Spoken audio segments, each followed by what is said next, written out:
Welcome to BIMS TV. I'm Jalon Bristol, a fourth year environmental science student at Florida Agricultural and Mechanical University.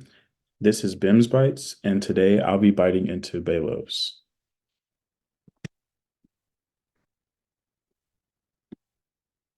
So what is a BALO? BALO stands for Bdellovibrio and like organisms. BALOs were discovered accidentally in 1962 by Stope and Petzold. BALOs are considered predatory bacteria, so they consume and eat other bacteria. They're very fast-moving bacteria. They're considered to be one of the fastest bacteria there are, and they're very, very small in size.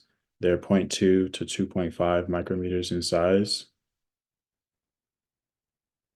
As for the parts of the BALO, there's two main components. There's the body. This is what is the part that latches on to the prey once they find their host. This is the part that kind of digs its way into the cell membrane. And there's the flagella, which is this long tail-like uh, feature on the BALO.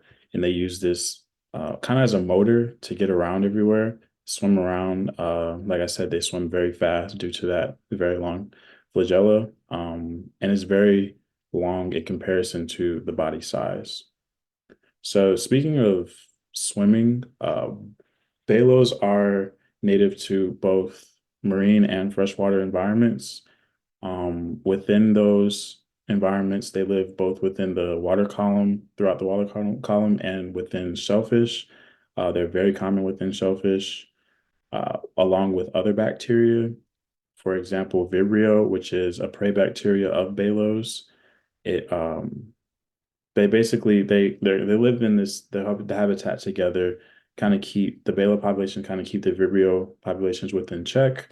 And these Vibrio populations being in check is very important because those cause all types of gastrointestinal diseases within humans. And as you know, we do eat a lot of shellfish, so that is very important. And that leads me into what they do eat. So gram-negative bacteria, as I stated before, like the Vibrio species. So these are often pathogenic and highly resistant to antibiotics. They are classified using a process called gram staining.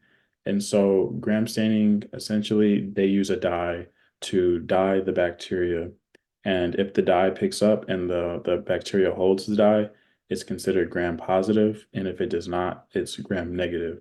So some gram-negative bacteria would include E. coli, Salmonella, as I stated earlier, the Vibrio species, and many more.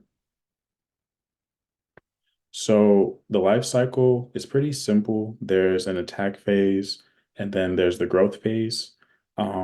During the attack phase, we have the BALO find a host. It rams itself into that host irreversibly, so it cannot come out once it's in there. It then finds itself between the inner and the outer membrane, where then it develops into the Bdelloplast. Sorry, so Bdelloplast then feeds on that cell.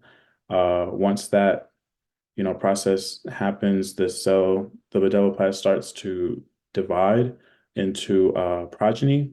And once the progeny use up all the nutrients and everything that the cell provides for them, the host cell provides for them, the uh, the host cell then lyses, which releases the progeny into the environment, and the environment and the progeny look for a new host to essentially restart the entire process all over again.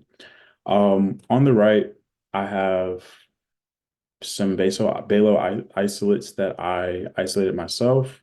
Um, we would come and feed the BALOs the Vibrio prey species every now and then.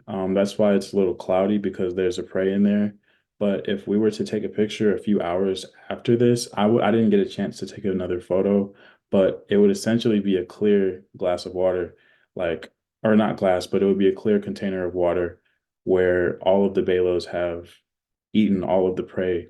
And so that would be a kind of a smaller scale version of what goes on in the environment, just to show off how the predation of the BALOs, works. There are benefits and potential uses to BALOs.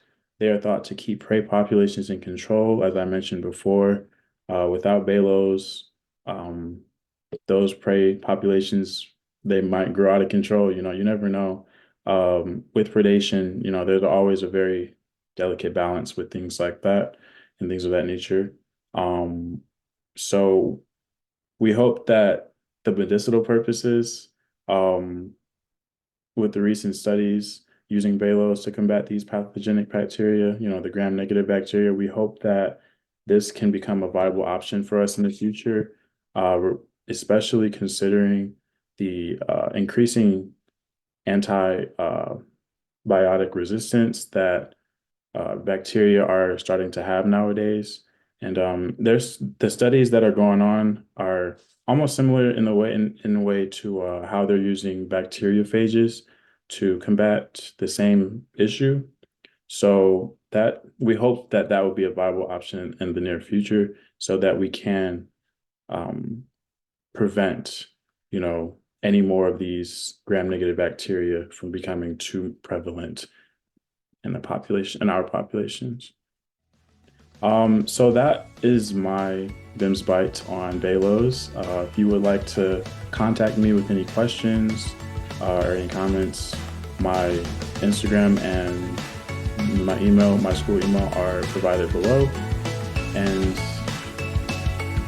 Black Marine Science as well. And Marine Science is lit. Thank you.